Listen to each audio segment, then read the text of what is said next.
Hi guys, I'm a chef in London. I just got back from a run and I'm gonna show you what I make post-run because I'm starving. Okay, so I know yesterday I taught you guys how to make scrambled eggs. And okay, yes, I am making scrambled eggs again, and you guys are gonna be like, oh my god, why is she making us scrambled eggs again? But, just hear me out. This is like my other favorite way to eat scrambled eggs. It's called Pakistani scrambled eggs, or Khagina. And when I tell you guys, I'm so excited to share this with you because it is genuinely like one of the most life-changing ways to eat eggs. Let me show you how I make it. Side note, my friend yesterday, Reagan, bought this like Terry's mint chocolate. I actually hate the orange chocolate. I don't know why. Orange and chocolate, like, ugh, I don't like it. I don't know how I feel about these. There you go. It tastes like a York patty. You guys know what that is. So the base of Khagina, Pakistani scrambled eggs, it's something my mother would always make when she didn't really feel like making us a whole dinner. Spicy, savory scrambled eggs. So in a frying pan and some oil, you bloom some spices. Blooming spices means that you basically sort of extract the flavors from it a little bit. In a bit of oil, you know, I'm gonna use cumin seeds, some red pepper flakes, And the heat from the oil is going to kind of extract the oils from the spices, and it's gonna bloom. Like, you're gonna be able to smell the smell of the spices. Saute some garlic and some onion, and then you put in some tomatoes and some like green chilies and some cilantro, and I just have to show you. I can't really explain it. If you're new here, remember, we always keep a trash bowl when we cook. That way we can keep our area sort of clean. Kind of just giving these a little bit of a dice. Guys, I'm so nervous. I have a trial shift at a restaurant tomorrow. Really hope I get it. Like, I really hope I get this job because, well, first of all, I really need a job, but also I really like this restaurant. Please cross your fingers for me. I always get so nervous. Like, even before I started my job in the Hamptons, I was convinced like 2 days before I went there, I was like, oh, I don't know how to cook anything. I've completely forgotten how to cook. I remember I got there the first day and obviously they didn't expect me to cook. They were making some lunch and she's like, oh, can you just make us a salad dressing?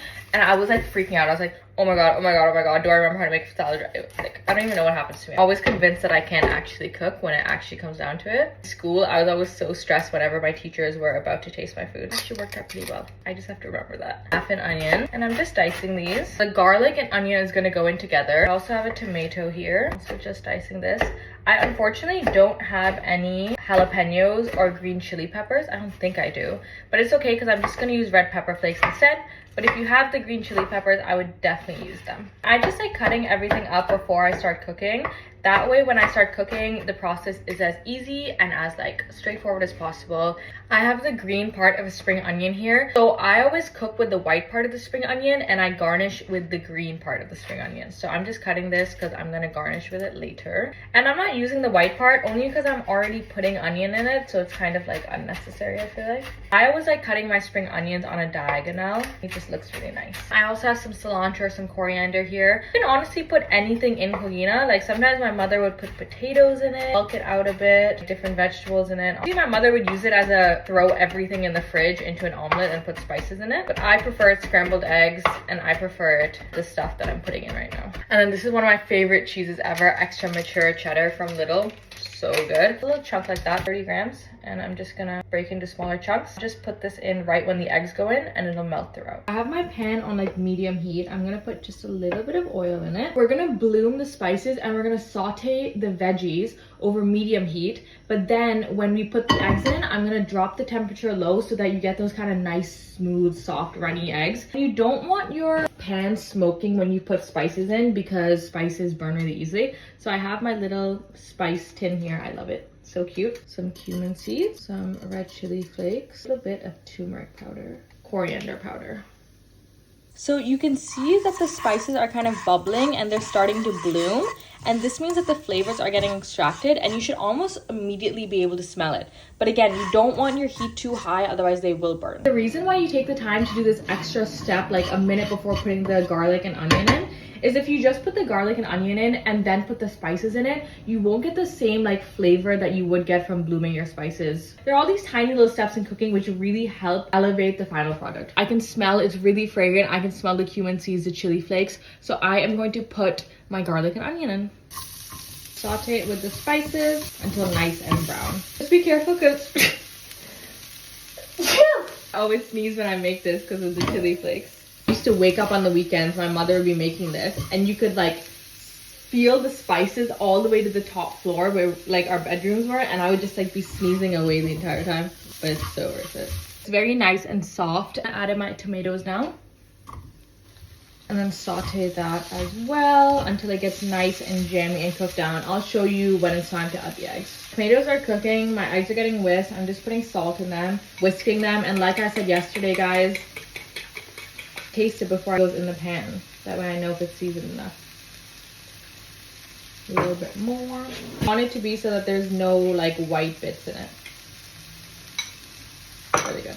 I'm turning the heat down low now. I'm adding in just a touch of butter, half a tablespoon maybe, butter, just for some flavor. And adding in the cold butter will also lower the temperature of the pan so your eggs don't cook right away when you put them in. All right, also remember to put in like half a tablespoon of water in it. Water, when it hits the pan, will evaporate, creating steam, and that will make fluffy eggs. I kind of bring all of this kind of like to the middle.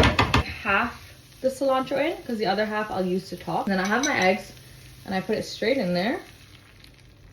I like the cheese really melty in it, so I put the cheese in right away so that it has the chance to really get into the scrambled eggs properly. And then see around the edges, it's starting to set a bit. So every time it starts to set, I just kind of bring it into the center, just like how I made my scrambled eggs yesterday. And I like larger curds, like larger pieces of eggs. I don't like super like smooth runny eggs. If you want really like small curds, then you go like that. That's what it looks like on the top view, and you just kind of keep scraping the eggs in. You can see it's really starting to cook now. Keep it moving just so that it stays smooth and soft. Oh, and one thing I do want to say that I forgot is that when I was seasoning the eggs, I seasoned it slightly higher than I thought I would want it, just because you also need to season the tomatoes, the garlic, the onion, the cilantro, because there's stuff in it, you know? So that's good for me. I'm taking it off the heat. I take it off maybe like 30 seconds before I think it's done, because the residual heat in the pan is going to keep cooking it. I have a piece of toast here, some salted butter. Guys, thank you so much. Oh my god, everyone was tagging Kerrygold in the video of the scrambled eggs from yesterday. You don't have to do that, but I really appreciate it. Somebody told me that I can get it at Waitrose or something like that, so I'm on a hunt for some Kerrygold salted butter. Just you wait. God, I love that brand so much, I can't even explain it to you. Me and my dad are like both obsessed with it. My mother has to like ration the Kerrygold butter at home because we go through so much of it. I have my eggs here. So nice and soft and cheesy. I'll show you a top view. That's what it looks like. So yum. I was gonna eat half an avocado with it, but I don't know, I actually don't want it for some reason. Regular scrambled eggs is a comfort meal, but this is a comfort meal for real. If I want to remember home, I eat this. I have the cilantro, some spring onion. How yummy does that look? I literally went in the living room to get good lighting, lol. Without the toast.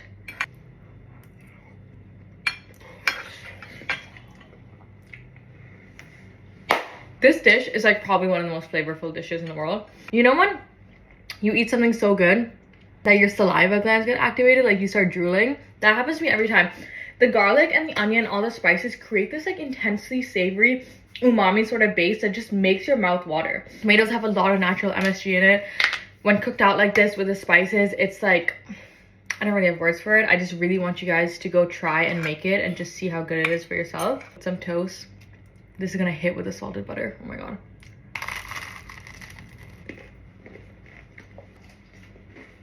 It's so good. It's actually so good. I was so excited to show you guys this. I showed it a long time ago when I first started this food page, like 2 years ago. So many more of you now, so I thought I'd show you. Thanks for watching. Hope you guys enjoyed. Love you all so much. Mwah.